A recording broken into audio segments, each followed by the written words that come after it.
Bonjour, peuple de Dieu. Que la paix, la grâce et le bonheur de Dieu soient votre partage ce midi au nom puissant de Jésus-Christ. Aujourd'hui encore, je viens par ce canal nous exhorter et nous parler sur un thème, l'amertume.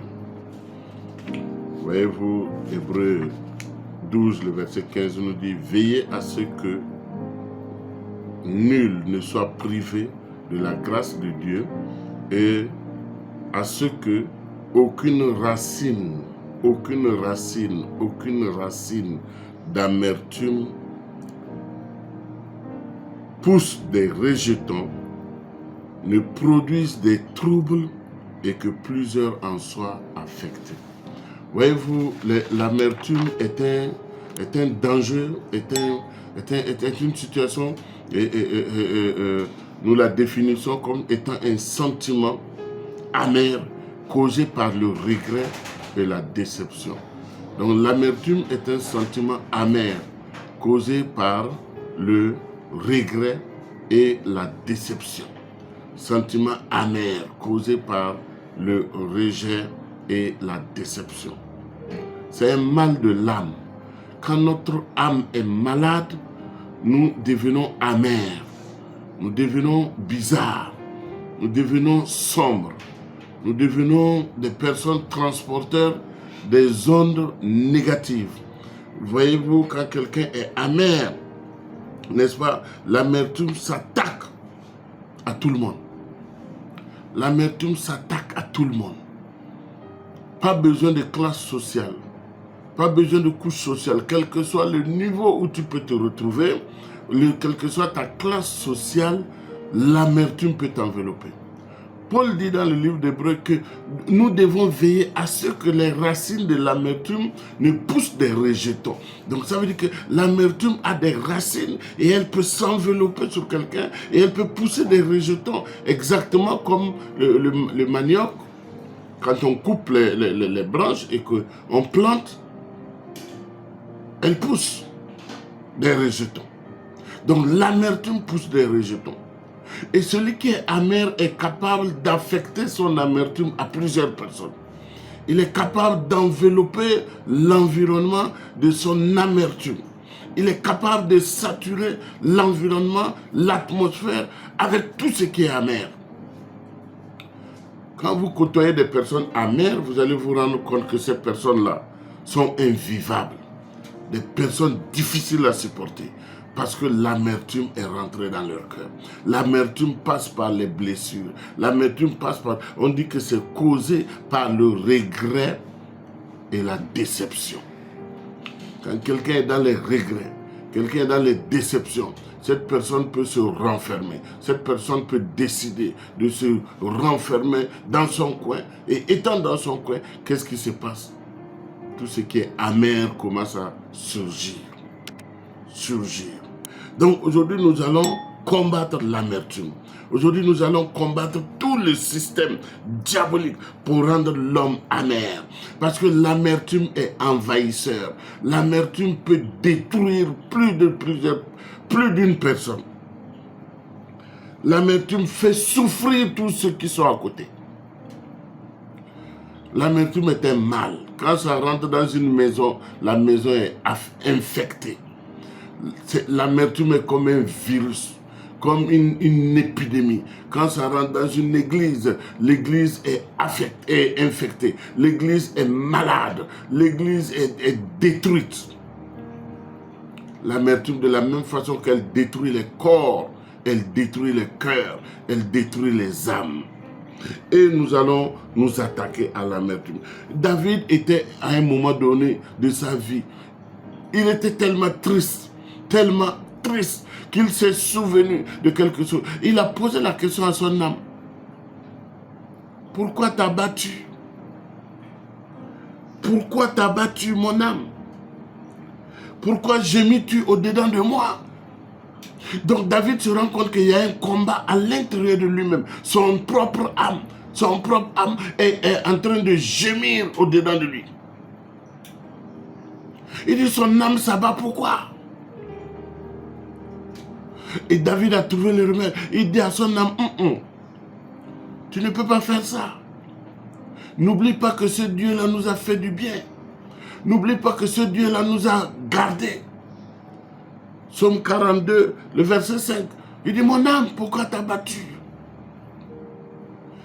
Ne permettons pas à la racine d'amertume de commencer à germer en nous.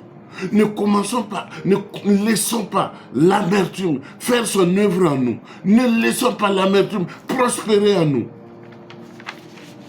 L'amertume est très dangereuse, destructrice. Destructrice. Comment vaincre l'amertume? Premièrement, nous devons considérer qu'il y a, parmi les 9 fruits de l'esprit, il y en a un qu'on appelle la joie. La joie est l'antidote de l'amertume et de la déception. La joie est l'antidote de tout ce qui est tristesse. La joie est un fruit qui vient de Dieu lui-même. Donc, quand Dieu dit « réjouissez-vous toujours dans le Seigneur », c'est parce que Dieu sait qu'en nous réjouissant, nous attirons la joie de Dieu en nous. Parce que la réjouissance, c'est nous qui devons faire l'effort de nous réjouir. Mais la joie, c'est Dieu qui nous la donne. Nous devons faire l'effort de nous réjouir. Nous devons faire l'effort de rester dans la réjouissance. Mais en restant dans la réjouissance, malgré les situations, malgré les problèmes, malgré tout ce qui est, malgré notre vie qui est amère, malgré tout ce qui peut arriver, la déception, qu'est-ce qui se passe? Dieu nous donne sa joie. Et la Bible dit que la joie de l'Éternel est notre force. Néhémie 8, le verset 10. Il dit la joie de l'Éternel est notre force. Dès que nous manifestons la joie, nous nous réjouissons, la joie de l'Éternel vient avec une force. Et cette force a la capacité de briser les tristesses, de briser l'amertume, de briser tout ce qui est mauvais en nous. Donc aujourd'hui, qu'est-ce qu'il faut faire? Quand tu es dans l'amertume, cherche à te réjouir. Réjouis-toi dans le Seigneur.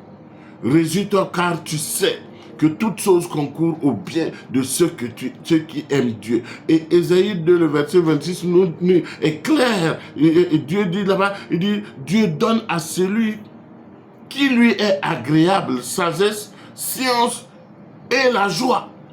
Donc la joie est donnée par Dieu. La joie est distribuée par Dieu selon son bon vouloir. Et Ésaïe 61, le verset 3 nous dit que le Seigneur donne à ceux qui pleurent en Sion un diadème au lieu de la cendre. Ça veut dire que là où il y a la mort, là où il y a les cendres, là où il y a tout ce qui est souffrance, Dieu fait quoi? Il donne la beauté.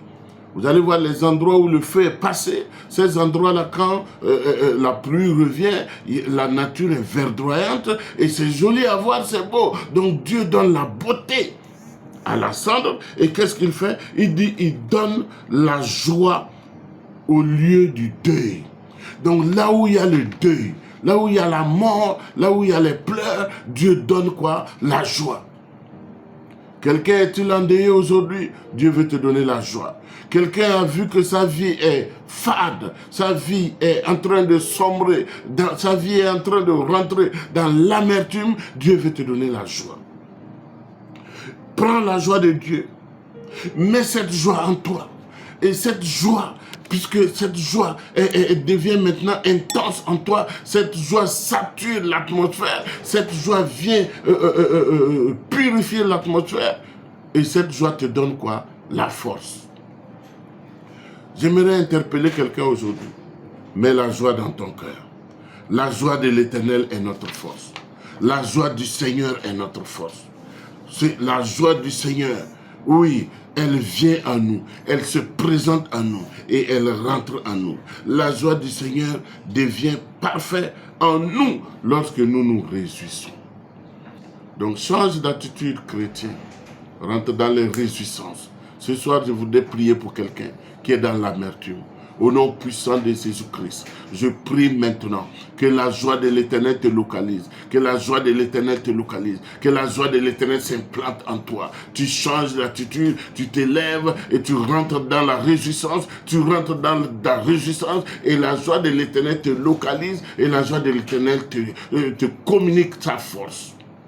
Je prie aujourd'hui que tu arrêtes de pleurer, que tu arrêtes d'être dans l'amertume, que tu arrêtes d'être fatigué, que tu arrêtes de te lamenter et que tu te lèves comme un vaillant soldat et que tu terrasses l'amertume.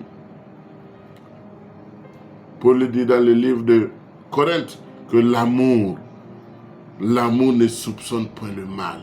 Ici, Paul est en train de nous dire que l'amour n'emmagasine pas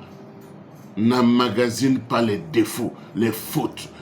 Arrêtons d'emmagasiner les fautes. Arrêtons de rejeter les choses sur autrui en croyant que ce sont les autres qui sont à l'origine de nos problèmes. Non, Dieu a permis que cette situation arrive parce que Dieu a un plan merveilleux pour toi. Reçois la joie de Dieu pour vaincre l'amertume.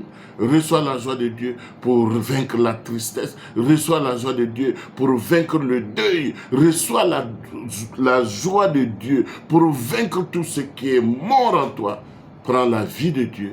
Vis une vie agréable. Vis une vie à l'image de Dieu.